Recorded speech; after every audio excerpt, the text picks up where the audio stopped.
donc ça c'est les 11 vins qu'on produit maintenant. Donc là c'est les tout derniers nés de l'année dernière. Donc 2023, on a vinifié 2 pétillants naturels. Donc c'est ce qu'on appelle une méthode ancestrale en fait. C'est des vins qui sont faits comme un blanc ou un rosé habituel, sauf que à la fin de la fermentation, on les met en bouteille, bouteille champenoise bien sûr pour résister à la pression, et on les capsule comme une bouteille de bière. Et le vin va finir sa fermentation dans la bouteille, et nous derrière on ne va pas les dégorger, vous allez avoir tout le dépôt au fond, et par contre vous avez un vin qui est extrêmement pétillant, très fruité, et du coup avec une belle rondeur parce qu'il fait son élevage sur litre dans la bouteille en fait.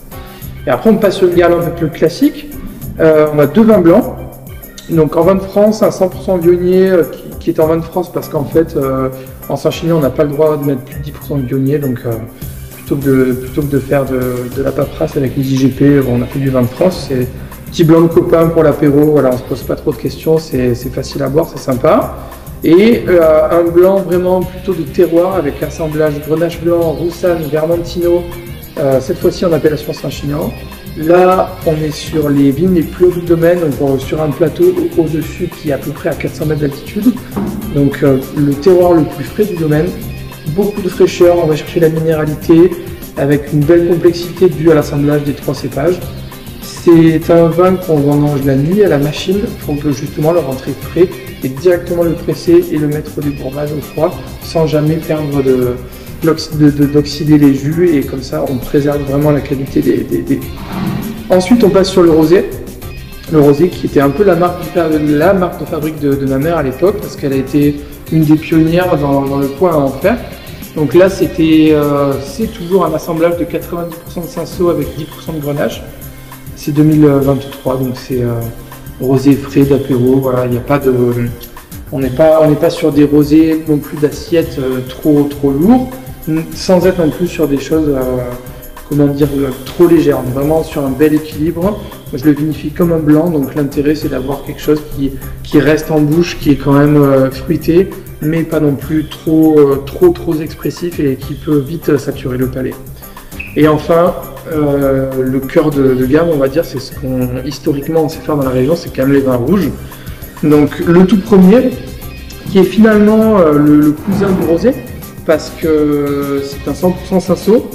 Donc c'est une inspiration on a créé cette cuvée qui découlait du rosé parce qu'en fait on voulait un rouge très léger et on l'a appelé Barocco parce qu'en fait Barocco c'est baroque.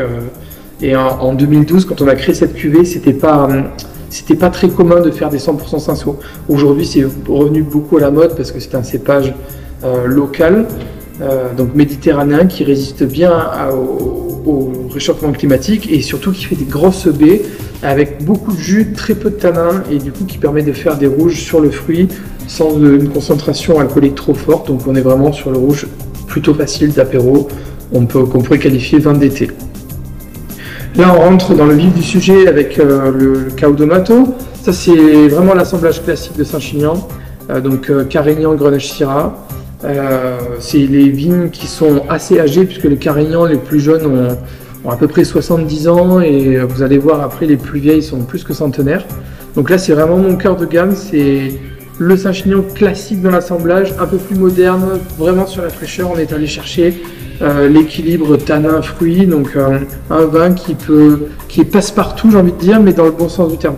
C'est-à-dire qu'il va très bien se prêter à une planche de charcuterie, comme à une volaille au four, quelque chose un peu plus classique. Et là, par contre, ensuite, on rentre sur des cuvées un peu plus spécifiques. Notamment là où on passe à Saint-Chinian-Berlou. Donc la Saint-Chinian-Berlou, petite présentation rapide, c'est une appellation village, c'est un cru. C'est le plus petit du Languedoc. Je suis maintenant le seul vigneron indépendant à en faire, et il y a une petite cave coopérative. Donc c'est de l'ordre de 200 à 300 hectolitres par an, donc c'est vraiment de toutes petites quantités. Donc ça c'est jardin suspendu, c'est 70% de Grenache, 30% de Syrah. C'est la même formule que ma mère à l'époque, on n'a pas changé, c'est un peu dans le style peut-être un peu plus rhodanien, Nord-Côte-du-Rhône dans le profil. Mais c'est voilà, des tanins vraiment fondus, et là on va de suite aller chercher forcément plus de la cuisine pour accompagner le vin parce que il y a de suite un peu plus de puissance. Mais toujours cette fraîcheur du 1 à l'altitude et 2 notamment au terroir de schiste qui amène ce côté sapine qui fait saliver en finale et qui rend les vins un peu plus facile à boire, moins lourd que ce qu'on pourrait trouver ailleurs. Enfin, toujours en Saint-Chinian-Berlou, carnet de voyage. Carnet de voyage, c'est principalement une parcelle de Syrah qui est vraiment la plus belle parcelle de Syrah du domaine, qu'on vinifie dans un foudre et qu'ensuite on assemble avec un petit peu de Grenache et de Carignan et qu'on fait vieillir dans des vieux demi-muits de 600 litres pendant au moins 1 an. Et ensuite on le laisse encore s'élever tranquillement en bouteille pendant 1 an et ensuite on le met sur le marché. Mais c'est des toutes petites productions, on parle de 1000 à 1200 bouteilles les belles années. Donc là on est vraiment sur une cuvée taillée pour la garde. Voilà, on est en 2024, nous on ouvre encore des 2006 qui sont encore très très bons et qui ont encore même de la ressource et qui pourront durer quelques années. Donc c'est une belle Syrah, pareil, sans lourdeur, toujours avec fraîcheur et avec cette finesse de tanin vraiment typique du schiste. Et enfin, là on finit avec deux cuvées 100% Carignan. Alors la première qui est en Saint-Chinian, c'est mes 2 plus vieilles parcelles, donc plantées en 1900 et en 1903, 100% Carignan, vinifiées en cuve inox et élevées en foudre pendant 1 an. Et là on est sur une cuvée nature où il y a juste un petit peu de sulfite mis à la mise en bouteille, mais pour moi cette cuvée c'est vraiment l'expression la plus pure du terroir de Saint-Chinian-Berlou. Qui nous a été attribué d'ailleurs en 2005 parce que le Carignan s'exprimait particulièrement bien sur les terroirs de schiste. Donc là on va chercher vraiment les plus beaux raisins et on en fait une cuvée qu'on ne dénature absolument pas. La dernière elle est un peu plus anecdotique, c'est une micro cuvée.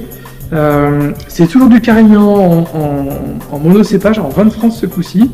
Et la particularité c'est que 50% vient d'une de mes vignes et 50% vient du domaine Ferrussac en terrasse du Larzac. C'est mon ami Renaud Rossignol qui le vinifie. Et en fait on a fait une cuvée, on s'est dit pourquoi pas essayer d'assembler 2 terroirs complètement différents. Et donc c'est 50% du coup de chez moi sur terroir de schiste et 50% sur calcaire sur les éboulis des terrasses du Larzac, donc près du pas de l'Escalette. Et on a fait une cuvée ensemble de l'ordre de 6 à 800 bouteilles. Et c'est vraiment un super produit avec un très bel équilibre parce qu'en fait on va chercher la complexité du schiste avec la douceur des tanins, avec le côté beaucoup plus croquant du Carignan sur calcaire. Donc c'est voilà, c'est une cuvée, bon c'était aussi pour se faire plaisir, mais le concept a très bien marché, donc maintenant on l'a fait chaque année.